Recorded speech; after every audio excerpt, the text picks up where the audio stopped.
ಬದುಕ್ತಾರೆ ಅಂತ ಹೇಳಿದ್ದಾನೆ. ಈಗ ಅದರ ಪ್ರಕಾರವಾಗಿ ನನ್ನ ಲೆಕ್ಕ ಇನ್ನು ಅಮಾವಾಸ್ಯೆವರೆಗೆ ಇರ್ತದೆ. ಅಮಾವಾಸ್ಯೆ ನಂತರ ಮತ್ತು ಬೇರೆ ಭಾಗದಲ್ಲಿ ಹೋಗ್ತದೆ. ಒಟ್ಟಿಗೆ ಇದು ಕ್ರೋಧಿನಾಮ ಸಂವತ್ಸರ.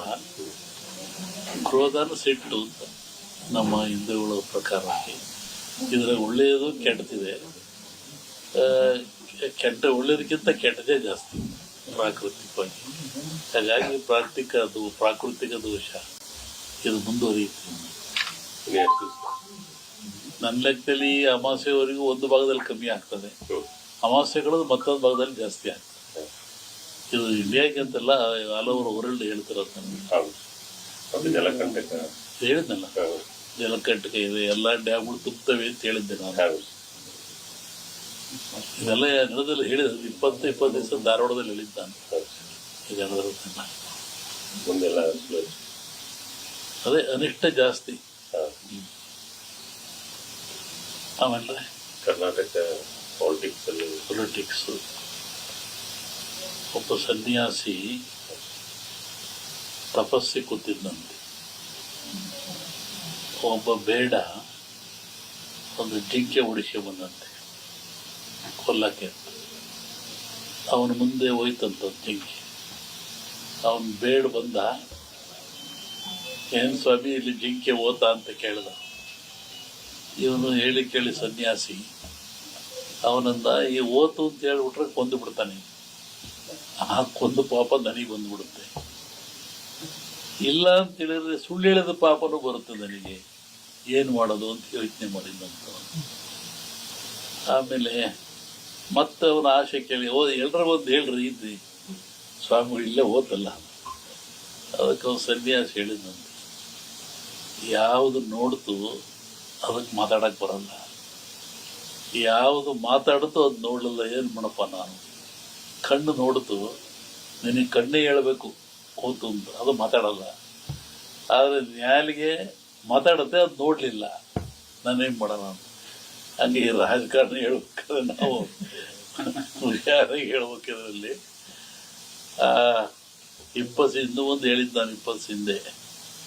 ಮಹಾಭಾರತ ಸನ್ನಿವೇಶ ತಗೊಂಡು ವೀರನಾಗಿರ್ತಕ್ಕಂಥ ಅಭಿಮನ್ಯುವನ್ನ ಕಾರಣ ಎಲ್ಲ ಸೇರಿ ಆ ಬಿಲ್ಲಿನ ದಾನವನ್ನು ಕಟ್ ಮಾಡಿ ಅವನು ಮೋಸದಲ್ಲಿ ಕೊಲ್ತಾರೆ ಅಂತ.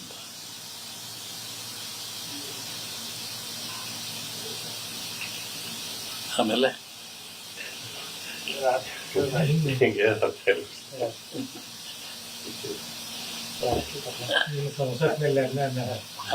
ರಾಹುಲ್ ಗಾಂಧಿ ಅದನ್ನ ರಾಷ್ಟ್ರ ರಾಜಕಾರಣದ ಬಗ್ಗೆ ಹೇಳೋದಾದ್ರೆ ಅಲ್ಲೂ ಮಹಾಭಾರತದಲ್ಲಿ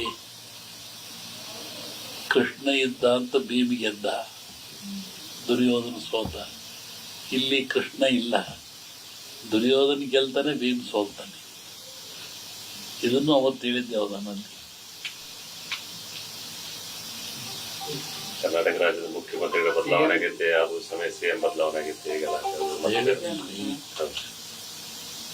ಅಭಿಮನ್ಯುವನ್ನ ಮೋಸದಲ್ಲಿ ಕತ್ತರಿಸ್ತಾರೆ ಅಂತ. ಏನ್ ಬದಲಾವಣೆ ಸದ್ಯಕ್ಕೆ ತೊಂದರೆ ಕಾಣ್ತಾ ಇಲ್ಲ. ಮುಂದೆ ತೊಂದರೆ ಹೇಳಿದ ಸನ್ಯಾಸಿ ಕತೆ ನಮ್ಮನ್ನು ಅಡ್ಡಾಡ್ದಾಗ ಮಾಡಿಬಿಡ್ತೀರ. ಆಮೇಲೆ ನನ್ನ ಪಾರ್ಲಿಮೆಂಟ್ ಕೇಳಿರು ಧಾರವಾಡದಲ್ಲಿ ವರ್ಷದ ಹಿಂದೆ, ನಮ್ಮ ಊರಿಗೆ ಬಿಡ್ಸಲ್ಲಪ್ಪ ಹೇಳ್ಬಿಟ್ಟು ನಾನು ಇದನ್ನ.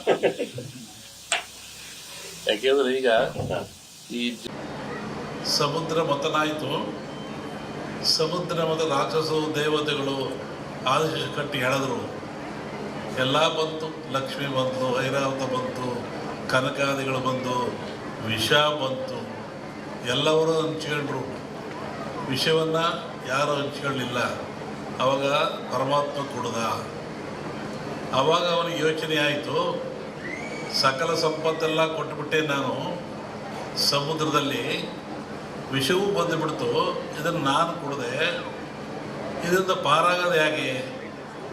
ಬಹುಶಃ ಈ ವಿಷ ಈ ಜನರ ಮೇಲೆ ಹೋದರೆ ಏನಾಗ್ತಿತ್ತು, ಕಾರ್ಕೋಟ ವಿಷ.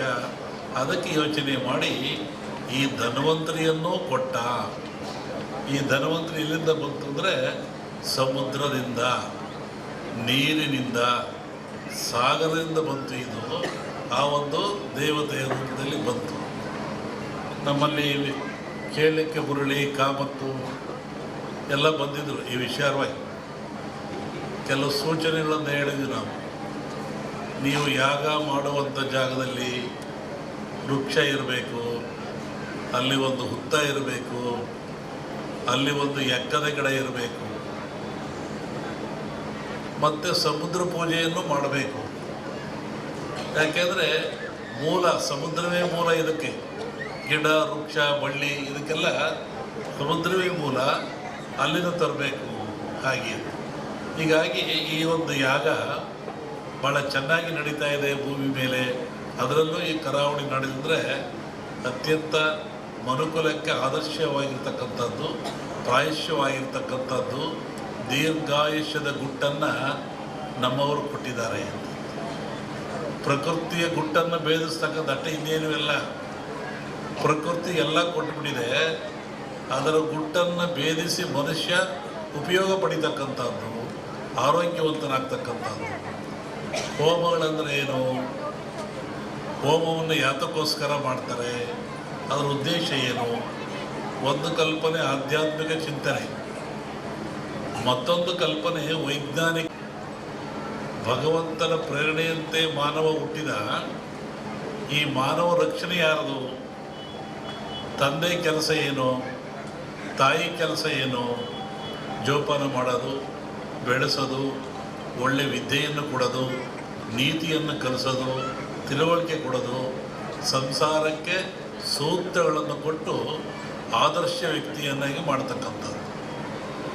ಇಲ್ಲಿ ಭಗವಂತ ಮನುಷ್ಯರನ್ನು ಹುಟ್ಟಿಸಿದ ಮೇಲೆ ಅವನಿಗೆ ಬೇಕಾಗುವ ಎಲ್ಲ ಸವಲತ್ತುಗಳನ್ನು ಕೊಡಬೇಕು. ಅವನು ಯಾವ ಸವಲತ್ತು ಕೊಟ್ಟ? ವಿಶೇಷವಾಗಿ ಆಯುಷ್ಯು, ಆರೋಗ್ಯ. Wealth is lot, something is lot. Money is lot, something is lot. Health is lot, everything is lot. ಆರೋಗ್ಯ ಏನಾದರೂ ಕೆಟ್ಟರೆ ಎಲ್ಲವನ್ನೂ ಕಳ್ಕೊಳ್ತಾನೆ ಮನುಷ್ಯ. ಏನಿದ್ರೇನು? ಆರೋಗ್ಯ ಭಾಗ್ಯ ಇಲ್ಲದೆ ಹೋದರೆ, ಆಯುಷ್ಯ ರೇಖೆ ಇದ್ದೇನು, ಸಂಪತ್ತು ರೇಖೆ ಇದ್ದೇನು? ಆರೋಗ್ಯ ಇಲ್ಲದೆ ಹೋದ್ರೆ ಏನು ಮಾಡ್ತಾನೆ? ಏನೂ ಮಾಡೋಕ್ಕಾಗಲ್ಲ. ಹಾಗಾಗಿ ಭಗವಂತನ ಪ್ರೇರಣೆ ಇಂತಹ ಗಿಡಮೂಲಿಕೆಗಳನ್ನು ಮನುಷ್ಯನಿಗೆ ವರವಾಗಿ ಕೊಟ್ಟ. ಇದನ್ನು ತಿಂದು ನೀನು ಉಪಯೋಗ ಮಾಡಿಕೊಂಡು ಸದೃಢವಾಗಿ ಬಾಳು, ಆರೋಗ್ಯವಂತನಾಗಿ ಬಾಳು, ಭೂಮಿಯ ಮೇಲೆ ಸದಾಕಾಲ ಎಂದು ಒಳ್ಳೆಯದನ್ನು ಮಾಡು ಅಂತೇಳಿ ಇಂತಹ ಗಿಡಮೂಲಿಕೆಗಳನ್ನು ಕೊಟ್ಟ ಭಗವಂತ.